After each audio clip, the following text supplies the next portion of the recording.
नमस्कार। गोविंद पारीख के 80 पेज के सीरीज में आज हम लोग बात करने वाले हैं पेज नंबर 70 की बात करेंगे, अर्थात पेज नंबर 70 की बात करेंगे। तो यहाँ पर हम लोग देखेंगे सबसे पहला पॉइंट क्या है, ऊर्ध्वगुद। ऊर्ध्वगुद का वर्णन अष्टांग संग्रह में मिलता है। तो अष्टांग संग्रह में ऊर्ध्वगुद का मिलता है वर्णन। तो ऊर्ध्वगुद क्या है, जैसे कि हम लोग आते हैं गुद, गुदा रोग या गुद की बात करते हैं तो ये गुद सब मतलब ये एलिमेंट्री कैनाल का सबसे लास्ट पार्ट होता है। लेकिन जब ऊर्ध्वगुद की टर्म आती है तो आपको कन्फ्यूजन होता है कि है क्या।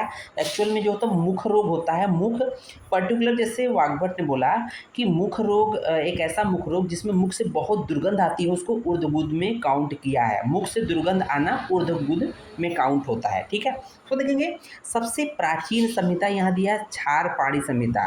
तो ये देखेंगे आप क्वेश्चन मार्क लगाया हुआ है, जबकि हम लोगों ने अपने बुक में या हम लोग तैयारी करते समय क्या लिखा है, जो कि हम लोग के सर ने लिखवाया है।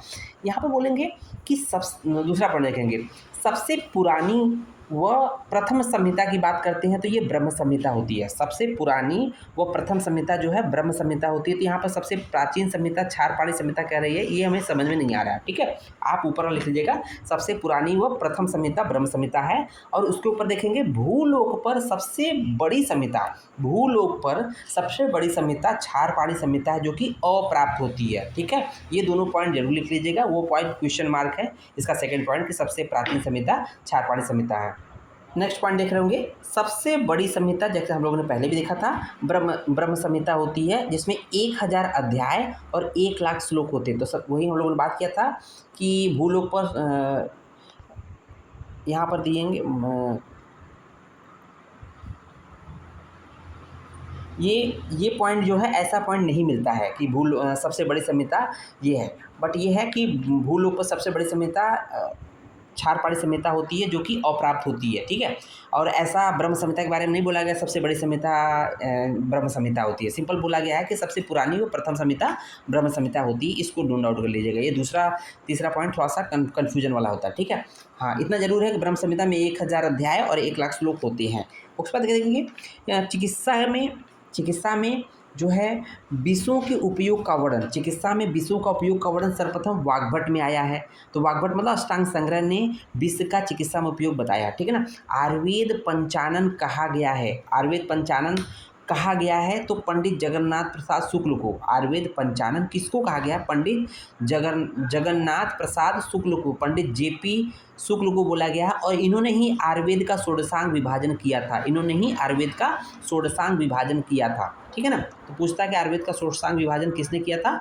पंडित जगन्नाथ प्रसाद शुक्ल ने। उसको देखेंगे अर्वाचीन मतलब मॉडर्न, अर्वाचीन काल की अंतिम संहिता है आयुर्वेद विज्ञानम। ठीक है, आयुर्वेद विज्ञानम जो है प्रेजेंट टाइम की सबसे अंतिम संहिता है। उसको देखेंगे अष्टांग संग्रहकार, अष्टांग हृदय में संग्रह में रस वृद्धि से श्लेष्म वृद्धि की, रस वृद्धि होगा तो उससे श्लेष्म वृद्धि विकार की उत्पत्ति होगी, और रक्त वृद्धि होगी तो उससे पित्तज विकार की उत्पत्ति मानते हैं। ओके, तो देखेंगे वाग्भट धातुओं में विशिष्ट दोषों की उत्पत्ति मानते हैं। वाग्भट मतलब अष्टांग हृदय हो चाहे संग्रह हो, दोनों ने धातुओं में विशिष्ट दोषों की उत्पत्ति मानते हैं। कैसे? यथा, ठीक है ना। अस्थि में वायु दोष की मानते हैं, अस्थि में बोलते हैं कि अस्थि में विशेष रूप से वायु की उपस्थिति होती है। रक्त एवं स्वेद में पित्त दोष की उपस्थिति मानते हैं। और अन्य जितने भी धातुएं होती हैं उसमें कफ की उत्पत्ति होती है, कफ का निवास होता है। तो ध्यान दीजिएगा, यहाँ विशेष स्थान बोला गया कि अस्थि में वायु दोष की उत्पत्ति होती है, स्थान होता है।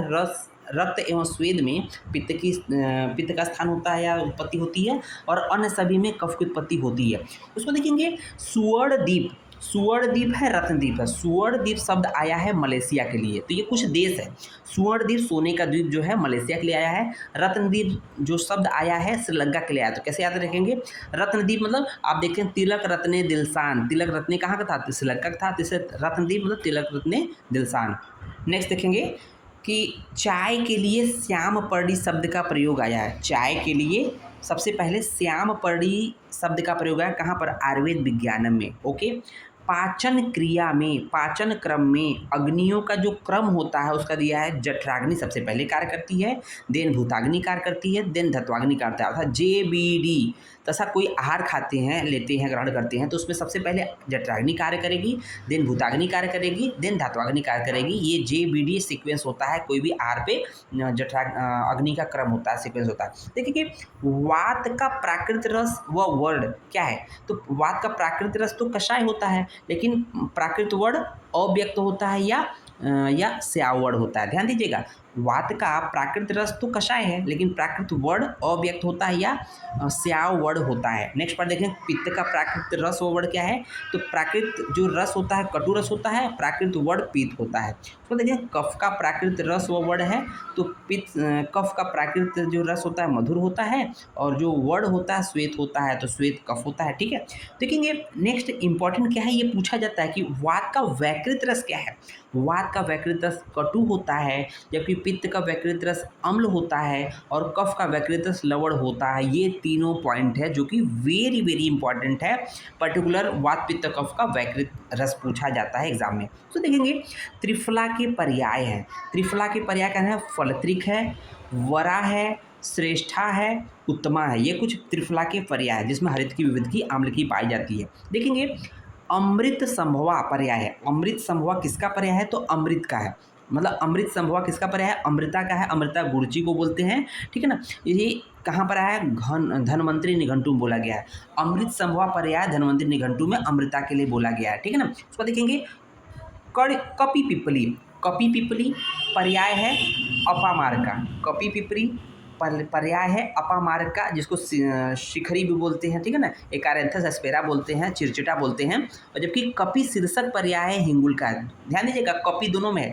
कपि पिपली पर्याय है अपामार्ग का, कपि शीर्षक पर्याय है हिंगुल का। ओके, ग्रहणी हर पर्याय है लवंग का। लवंग जो है ग्रहणी नाशक होती है, तो ग्रहणी में क्या होता है, जठराग्नि मंद हो जाती है। इसलिए जब किसी भी को अगर जठराग्नि डाउन हो जाए तो उसको लवंग का प्रयोग कराना चाहिए।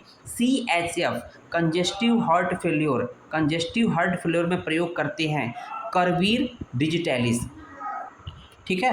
कंजेस्टिव हार्ट फेल्योर में CHF में प्रयोग करते हैं करवीर और डिजिटैलिस का प्रयोग करते हैं। नेक्स्ट ISD, ठीक है ना। ISD अर्थात इस्चेमिक हार्ट डिजीज में प्रयोग करते हैं अर्जुन, अमृत कलश, पुष्कर गुग्गुल।